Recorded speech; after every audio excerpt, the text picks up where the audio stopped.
back for our daily MLB Best Bets here on Monday, August 4th. Yesterday, a 2-3 day. Let's look for a better day today. No Nationals, so we've got 3 money lines, a NRFI, and a best player prop. Before we get into the video, folks, make sure to hit that subscribe button down below for some more daily MLB Best Bets here on the channel. We've got most of the teams again playing today in Major League Baseball. Obviously, my favorite team not playing, the Washington Nationals. Literally the laughingstock and the embarrassment of Major League Baseball right now. Maybe I'll get into them at the very end of the video. But yes, most teams playing today. We've got a good slate to choose from. And before again we get into the video, make sure that subscribe button down below for more. And make sure to go check out Greedo Plays MMA. Yesterday we posted our full card predictions for Roman Dolidze and Anthony Fluffy Hernandez from the UFC Apex. And later today as well, probably around 4 p.m. Pacific, 7 p.m. Eastern, we're gonna have our PFL Africa 2 predictions from Johannesburg, South Africa. Make sure to join us for that later on Greedo Plays MMA. And go subscribe to Greedo Plays MMA if you have not yet. Okay, on to the first of our 5 best bets today for the MLB. I'm going with the Marlins again. I'm taking Miami for the second consecutive day. I do think they add on to their win streak today with a game and a win against the Houston Astros. Guys, is this the hottest team in baseball right now? I think it has to be. The Miami Marlins have now won 5 consecutive games, winning back-to-back to close that series in St. Louis. Hell, we had the Marlins in one of those games in St. Louis on Wednesday. We had the Marlins, and then we took the Marlins again yesterday against the New York Yankees. So they win the final 2 games of that series against the St. Louis Cardinals. They sweep the New York Yankees. Guys, this is a Marlins team that has not lost a series since the first time they played against the Brewers back in Miami. And that's a while ago. That was still the first half of the season. So last time the Marlins have lost a series this year was July 6th. They're playing really good ball right now. The Marlins have got back to 500, and we talk about the elite class right now of the National League. Obviously, the division leaders right now, the Los Angeles Dodgers. I believe the Phillies have now overtaken the Mets, I think, and the Milwaukee Brewers. And then you get Cubs, Mets, Padres. Obviously, those are by far the 6 best teams in the National League. You gotta think the Marlins are 7, though, right now. I would put them at 7. I don't know who they would replace in the top 6. Off the top of my head, that's probably the Metropolitans, and I don't know if the Mets can really outplay them. Sorry, the Marlins can outplay the Mets by 6.5 games from here on out, but I do like the story. I really do. I think the Marlins are playing great baseball right now. They've won 5 in a row, and I think they make it 6 tonight. Guys, the Astros are not playing good baseball, okay? We had Astros money line yesterday morning. Did not go our way, obviously, right? I will say that sucked, right? The Astros are barely clinging on to first place in the American League West because here come the Seattle Mariners, who are only 2.5 games behind Houston now. But the Astros go to Boston, they go to Fenway Park, and they get swept. Yesterday was atrocious for the Astros. Carlos Correa hits the solo home run over the monster in the top of the 4th inning, and it all comes crashing down in the bottom half of the inning for Houston as the Red Sox score 6 consecutive runs in the bottom of the 4th, and those were the only runs scored in the ball game. Basically, the Red Sox just small-balled the Astros and Framber Valdez. And the Red Sox win the game. Lucas Giolito ends up going 8 innings of 3-hit and 1-run baseball. Phenomenal win for the Red Sox. And the Astros right now are still struggling. Again, the injuries are still there. They add Correa for a bag of chips, but that doesn't fix everything for them, right? Jeremy Pena back in the lineup. That's great. Guys, I'm taking the Marlins in this spot. I'm taking it because of the way the bats have been performing on both sides. You look at the Houston bats who have been ice cold. You look at the Miami bats who are on fire right now. Yesterday, another amazing night at the Miami Marlins. We talk about, again, Kyle Stowers is an elite player in baseball. He is exactly that. Stowers batting .296. Another home run yesterday, 4 RBI, again with a 3-run bomb in the 4th inning. Stowers is great. Xavier Edwards having a career season. Agustin Ramirez, who went 0 for yesterday, is bound to bounce back today. I'm telling you, man, this Marlins team is so good. They are. They've got a bunch of guys that you haven't heard of for the most part, but I mean, I really like Hernandez. I think Otto Lopez has been having a really good season. There's just guys, man. There's just guys. And you look who they're getting tonight on the mound. Okay, it's Sandy Alcantara, who started the season really poorly, has turned it around as of late. Last start against the St. Louis Cardinals, Sandy Alcantara went 5 shutout innings. I know his ERA this season is 6.36. It seems like he has turned a page right before the trade deadline, making us think that, okay, Marlins are going to get their value because of Alcantara's start in San Diego against the Padres, because of his start against the Cardinals. No, they decided to keep him. Decided to keep their former Cy Young winner in Alcantara. And again, his last 2 starts before the deadline, Padres 7 innings, 4 hits, 1 run. Cardinals 5 innings of shutout baseball. Alcantara is trending in the right direction, and the Astros bats are not performing. I think it's another game that Alcantara continues to build upon. And again, it's not like Alcantara randomly, oh, he's just old now. He's 29. It didn't make sense what happened earlier in the season. He had a 9.28 ERA in the month of April and an 8.64 ERA in the month of May. He's been somewhat decent in both June and in July. I feel like Alcantara is going to be good again today, especially against a struggling Astros lineup. And oh, by the way, who's starting for the Astros? Jason Alexander, who's not good. He's not. More of an opener, but he will go 4, 5, 6 innings. ERA of 7.36 this season. ERA as an Astros 4.61. Don't care. Start against the A's, his former team. 6 innings, 11 hits, 5 runs. Didn't do all that well against the Nationals, but well enough because the Nats suck. Again, though, the Marlins are way better than the Nationals, which pains me to say. My goodness. But I really like the Marlins in the spot. I'm taking them yet again, and they're at home. Astros bats aren't performing. Marlins bats are performing. Bad pitcher for the Stros. We got Alcantara, who's trending in the right direction. I'm taking the Miami Marlins to beat the Houston Astros to kick off the day. Give me Marlins money line at -110. Our second best bet of the video is our best player prop of the day. Eric Fedde has made his way back onto a major league mound. I don't know how he did this, but welcome back, Eric Fedde. He's starting against the Milwaukee Brewers, who just broke the single series record for most hits in a 3-game set against the Washington Nationals. 56 hits for the Brewers. The Nationals are pathetic. Eric Fedde now gets to start against this team. So the Brewers, again, one of the most lopsided series beatdowns of all time against the Washington Nationals this past weekend. What do they do now? They get to go to Atlanta to take on the Braves, who are obviously coming off of that Red series in Bristol. Weird game that got rained out on Saturday night. They ended up winning it on Sunday.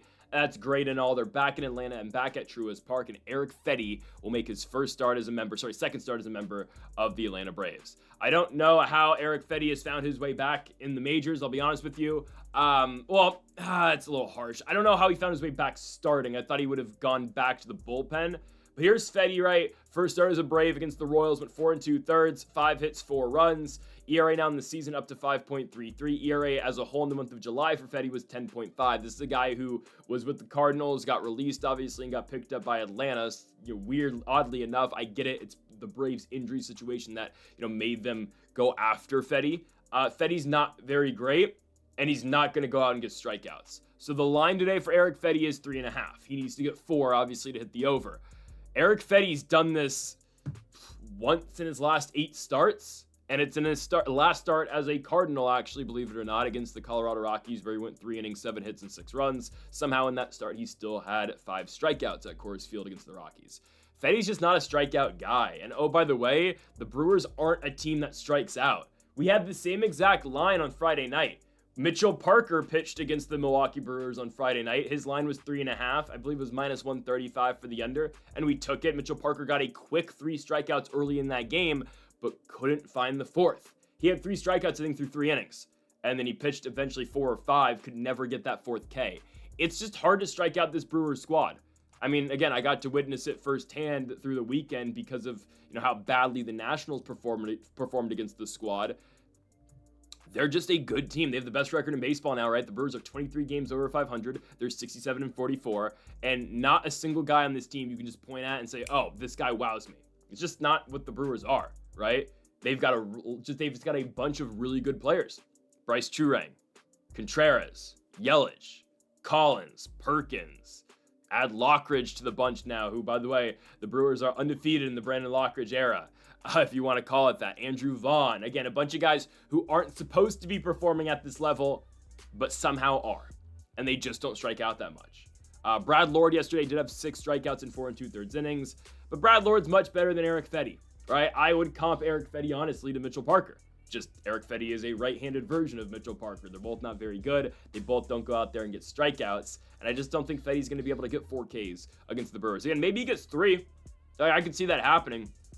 But I look at Fedde's last 8 starts. He's done this once. The last time he did pitch against the Brewers, in all fairness, at American Family Field, he did get 5 Ks. He went 5 1/3 innings, 4 hits, 3 runs. I'm telling you, though, that's impressive. Look at the way the Brewers are playing right now, though. They're not striking out. They're hitting the ball hard, and they're putting everything in play. Guys, there's a reason they had 56 hits over the weekend. Like, you can swing for power as much as you want. you got to put bat on ball to get that many hits. Because again, and this is going to sound odd, but trust me, it's going to make sense. There's an amount of luck that's involved in baseball as well. But you can't get lucky if you don't put the ball in play, which means the Brewers aren't striking out that much. This team just doesn't strike out in general. And of all people, they're not going to strike out more than 4 times against Eric Fedde, who got dropped by the St. Louis Cardinals, who wasn't good in his first start with the Braves against the Kansas City Royals, only struck out 3 guys in 4 2/3 in KC. I would not expect him to strike out more than 3 today at home in Atlanta. Give me the under on 3.5 strikeouts for Eric Fedde against the Milwaukee Brewers. We move on now to our third best bet of the video. It is our daily NRFI. Yesterday, NRFI did not hit because, of course, it didn't. The Nationals are incompetent. I love Brad Lord, but I've always said Brad Lord deserves to be in the bullpen. That's just where he's best. I think he's a serviceable starter in the major leagues. Unfortunately, the NRFI didn't hit for us yesterday. It is what it is. We're going to bounce back today with this NRFI. Let's go to Arlington, Texas for the Texas Rangers and the New York Yankees. Yankees did score in the first inning yesterday. Had me a little bit concerned with that Edward Cabrera-Trent Grisham matchup to start the day off yesterday at Lone Depot Park. Obviously, Trent Grisham hit the home run to lead off the game. Ultimately, though, right, Marlins easily win the baseball game. I don't think the Yankees score again in the first inning. And I love the pitching matchup. I just love the pitchers on the mound tonight, especially Max Fried against a piss-poor Texas Rangers lineup. Nobody's telling me otherwise. The Rangers will not show up against Max Fried. I can guarantee you that. The tougher spot is going to be Patrick Corbin against the New York Yankees. However, Patrick Corbin's just been phenomenal this season, which makes no sense. Like, Corbin this season has put at least 2 more years onto his career after this year. You know, we thought that Patrick Corbin, we knew he was going to get this shot in Texas, but I thought the, long-lasting opinion, at least for the tail end of Patrick Corbin's career, was going to be, great pitcher in his prime. The Nats don't win the 2019 World Series without Patrick Corbin, but a guy who just fell off as his career went on. Well, no, he, signs a prove-it contract this year, and he's been phenomenal. He's been nothing short of phenomenal. Patrick Corbin's been great. 2.3 ERA in the month of July, 3.7 ERA so far this season. He's been really good. Corbin, you know what you're going to get every game out of this guy. You're going to get 5 or 6 good innings and serviceable innings. You're going to get a quality start pretty much every single time Patrick Corbin's in the bump. It's a guy, and I've always said this about Corbin too. I don't want to get too far on my Corbin spiel here, but it's a guy who always showed up to work, never made an excuse, never hit the IL, never had a phantom IL stint. He's going to go out there and he's going to throw pitches. If it works out, who knows? But Corbin's going to show up to work every 5th day. It's just what he does. And he's done more than that this year for the Texas Rangers. Now, his last start against the Angels, 5 innings, 3 hits, 3 runs. It's just kind of a Corbin line now, though, right? Just is. It's a Corbin line to go 5 innings, give up 1 or 2 runs, maybe 3. It's what he's been doing. It's on par. I don't mind Corbin against the Yankees, right? The Yankees are coming off that sweep in Miami against the Marlins. You look at what Corbin's probably going to see 1, 2, 3. I would imagine Trent Grisham, Paul Goldschmidt, Cody Bellinger. There's 2 lefties in that spot.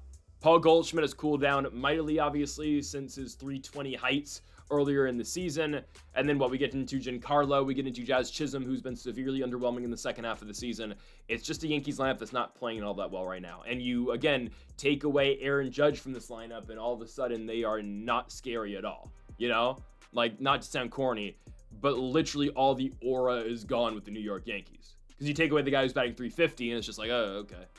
Now it's manageable. Because now you go from, okay, now we just need to figure out when are we going to pitch around Judge, when is this guy coming up, to, all right, our biggest challenge now is we got to deal with Cody Bellinger, I think Patrick Corbin in the first inning is going to be okay here, right? Again, you're looking at Grisham, probably Goldschmidt and Cody. 2 lefties in that spot. You love the slider away from Patrick Corbin. You like the slow change, fastball, it is what it is, but I think Patrick Corbin has the tools to get out of that first inning.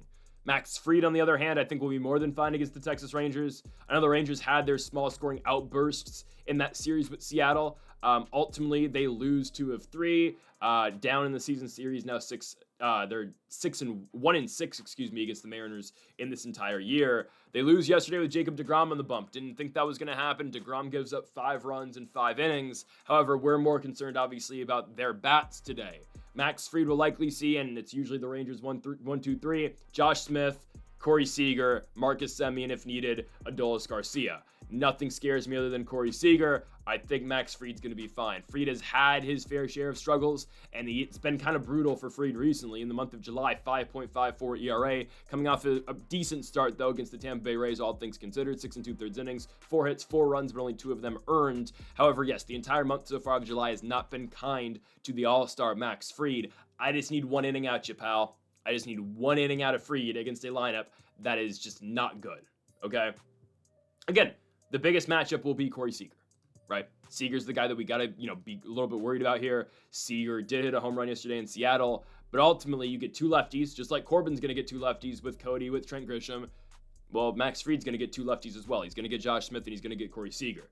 Then we're just going to have to find a way to get a right-handed bat out. Not like Semien's a hard out anymore. Adolis Garcia went yard yesterday. I would expect, and 3 for 3 yesterday. I would expect a heavy regression today. And if it gets to Wyatt Langford in the 6th, I think Langford's still hitting pretty well. Yeah, he's been underwhelming this season, batting .240. He's taken a step back from his rookie season. I think Wyatt Langford, though, is still one of the better bats in this team. If I'm the Rangers, which I'm not, obviously, I'm not a Rangers fan. Just from what I've seen this season, I would bat Wyatt Langford 3rd over Marcus Semien. I would just switch him and Semien in the lineup. But that's not my decision. By the way, why is Jock Peterson still batting 5th? On when right-handed pitchers start, I don't know. We will likely not see Jock Peterson today. But anyways, the Rangers they're a weird team for me. I had a lot of hope when they went on that win streak. Now they're 2 games back of the wild card. Who knows? Again, this is a huge series for them, though, because, okay, you win, you sweep the Yankees, best thing possible. You get back in the wild card spot. You win 2 of 3, you're only a game out, right? Huge series here in Texas between the Yankees and the Rangers. I'm going with the NRFI, though, in this spot. Patrick Corbin, Max Fried. I'm taking the 2 southpaws to come through for us tonight. -130 here from Globe Life Field in Arlington, Texas. Let's move on to our 4th best bet of the video. We go now to our second money line of the day. That should say -130. I apologize. That should say -130. That kind of spoils our next pick. We are picking a -140 favorite in our next best bet. Bear with me here. That should say -130 on the screen. I am seeing this line drop a little bit because I'm now seeing Angels -125. That's okay. We're going to take Angels money line at whatever it's at. If it's at -125, even better. I'm taking the Angels to beat the Tampa Bay Rays here in Anaheim. This will be the first start for Adrian Hauser as a member of the Tampa Bay Rays. We'll see what we get. We will. Because I don't know has Hauser peaked this season? Because the White Sox, obviously, right? I mean, they got Hauser. I think they moved him at the right time, obviously. Well, they had to because the White Sox aren't going to the playoffs. It's just his last 2 starts haven't been the best. I mean, the Cubs start wasn't horrible. I look back at the Adrian Hauser start in Pittsburgh, right? And I'll be honest, right? When Adrian Hauser started for the Chicago White Sox, I mean, they'd usually win, right? Adrian Hauser's actually... the White Sox won the last 6 times Adrian Hauser pitched for them, which is insane. Different team, obviously, and a better team behind him now, but I mean, it's not like we talked about this before, the Rays have kind of waved the white flag a little bit. I can't say that. It's just a team that I don't expect to go very far, and I don't think they expect to go very far right now, too. They've been ice cold recently, and we'll get to their struggles offensively in a second. I think Adrian Hauser is going to put in a good game today. However, it just generally is a hard thing to do. Putting a good game together against the Angels is a hard thing to do.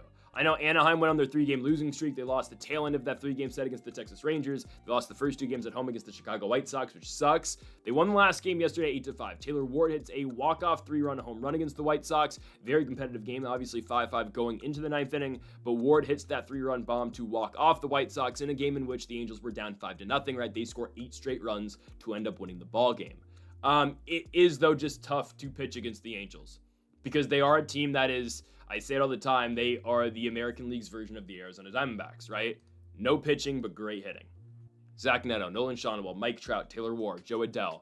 There's guys. There are guys that are going to hurt you in this lineup. And it's tough to pitch around them. Adrian Hauser's been good, yes, but look at his last 2 starts. I know the White Sox won both these games, but hear me out. Against the Pittsburgh Pirates, 4 1/3 innings, 10 hits, 4 runs, 3 of them earned, but still not a great outing. And then against the Cubs, 6 2/3, 5 hits, 3 runs. That's actually a really good outing. But again, you look at that Pirates start. That's not a very good lineup. I know the Pirates went through their little streak of hitting the ball really well. They've cooled off since, obviously, when they gave up their 9-run lead at Coors Field to the Rockies. Hell, they couldn't even win, or they couldn't even get Paul Skeens a win on Paul Skeens' bump day. I think they lost that game. I know Skeens didn't get the victory. I turned the game off after Skeens left the field. Yeah, they lost that game. My goodness. Brutal. Anyways, the Angels are going to hit off Adrian Hauser, okay? Hauser's good. I don't think he's as good as the numbers indicate, though, okay? He's having a good season, but there's only so far a pitch to contact can take you against the Angels. The Angels are going to put the bat on the ball, and they're going to give you trouble. So I like the Angels in the spot for that reason, and also, okay, the Angels are sending UC Kikuchi to the mound. UC's been great this season, right? All-star this year. This is a guy, lefty, obviously, who's been posting a career-best ERA, 3.3, top 20 in the major leagues in strikeouts this season. Last start was a little brutal against the Rangers, and Kikuchi hasn't been at his best recently, I understand. But the Rays lineup has been so atrocious recently, man. You look at what the Rays do yesterday. They lose the series of the Dodgers. They get shut out. That series was so weird against the Dodgers. It's a 3-game set. Dodgers shut out the Rays twice. The Rays shut out the Dodgers once. Game on Friday, 5-0 Dodgers. Game on Saturday, 4-0 Rays. Game on Sunday, 3-0 Dodgers. Really weird. But the Rays do get shut out in 2 games of the series. And just look at the state of this lineup, man. Yandy Diaz obviously is going to contribute. Brandon Lau, obviously. Caminero. Oh, my goodness. The rest of the lineup. Josh Lowe. Ha-Sung Kim. God, DeLuca's all right. Taylor Walls. It's just, I don't believe in this lineup that much. And I don't believe in them outside of Tampa either. They are a worse team on the road. You take a team from Florida, you got to go all the way to California. I just don't like it. Especially the first game after making that big trip out there. I think a lot of things, to me, favor the Los Angeles Angels. And on top of that, too, you get the best pitcher that the Angels have, best starter that they have in Kikuchi going, who I understand has struggled a little bit, but look how badly the Rays are struggling right now. You know, they scored in Saturday's game. Don't get me wrong. They win that game 4-0.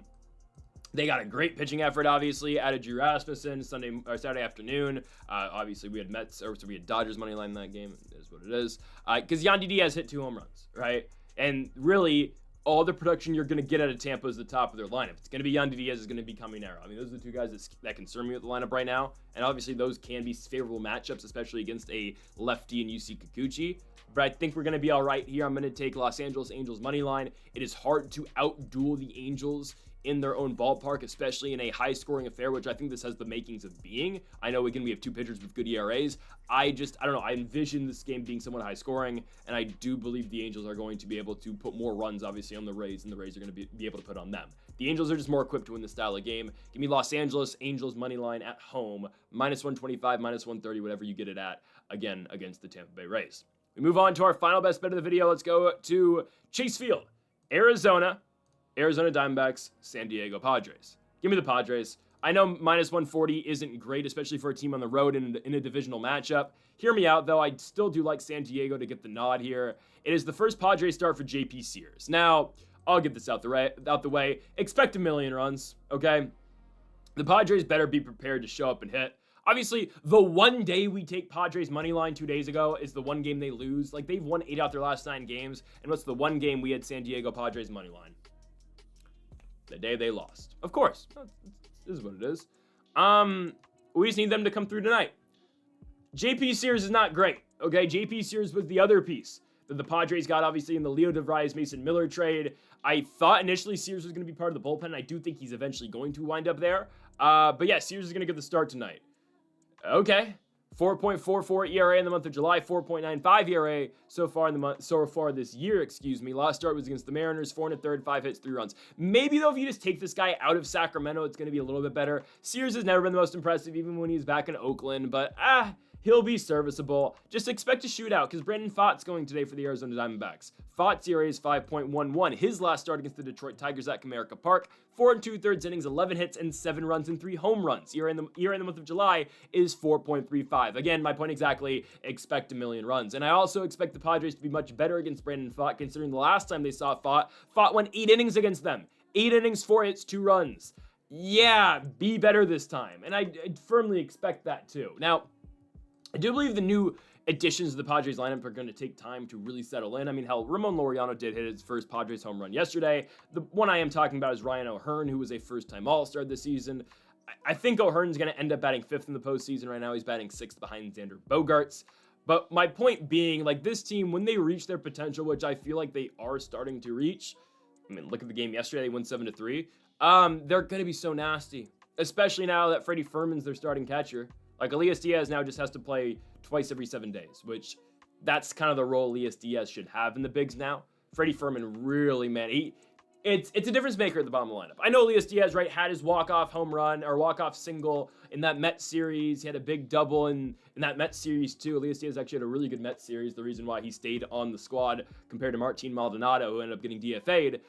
Freddie Fermin, though, it's a huge difference, man. It just is. He's better defensively, and Freddie Fermin can hit. Average is 261 this season, you know?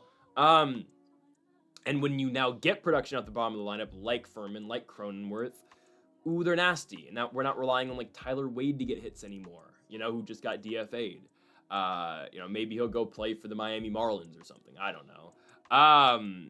It just feels like a guy that the Marlins can turn around. That's why I said that. Maybe go back to the Yankees. I think he was with the Yankees. The Padres at their best should be really dominant. And we talked about the bullpen as well, who had to pitch a lot yesterday. Jason Adam had to go an inning. Estrada, Morgan, Morihone got blown up yesterday. And the Ranger Suarez, they all had to pitch. That means Mason Miller's available. That means some other guys are going to be available as well who did not pitch on Saturday. That means Jason Adam can go. I guess Morihone could go again. Estrada will be unavailable. Robert Suarez can go. I mean, the bullpen is going to be fine today because on Saturday they only had to pitch Estrada, Morgan, and lefty Matsui, right? So bullpen's going to be fine today for the Padres. D-backs beat the A's yesterday. It is what it is. The starting pitcher yesterday, Perkins, was god-awful for the A's. Ultimately, what cost us. The A's couldn't get anything going off of Eduardo Rodriguez. That game disgusted me to watch. It's fine. You know, Lawrence Butler had a pinch hit opportunity late to try to tie the game. It's okay. It's fine. I don't think the D-backs do all that well here at home. The Padres are just better right now. Right now they're better, and they've always been better. If I look at the pitching matchup, yes, JP Sears, he's going to give up runs, but Brandon Pfaadt's going to give up a hell of a whole lot of runs as well. And I do believe the Padres are going to be much better the second time around this season against Brandon Pfaadt compared to the first time. So I think, again, it's just a given that the Padres have to be better against Pfaadt. I don't expect much out of the debut out of JP Sears, but again, we keep mentioning it with the San Diego Padres, and I do firmly believe this as well. I do not like the San Diego Padres at all, but I will be damned if they don't win the World Series this year. Like, how does this team not win it all? I mean, the only team that I can see being better than them is the Dodgers or maybe the Phillies, if the Phillies can, hit the ball. They won yesterday, obviously 1-0 or 2-0 because Schwarber hit the home run. Christopher Sanchez was great on Sunday Night Baseball. Shout out Bryce Harper cashing our over total base play. But, I don't know. The Phils and Dodgers are the only two teams that can really stand up to the Padres, I believe, in the National League. Yes, the Brewers are really good. I just don't think the Brewers are going to cut it in the postseason, guys. I'm not fooled with the Brewers, okay? When's the last time the Brewers posed an actual threat in the playoffs? 2018? Is that 17? It's either 17 or 18 when they lost the Dodgers in the NLCS. I'm not moved by Milwaukee Brewers postseason baseball.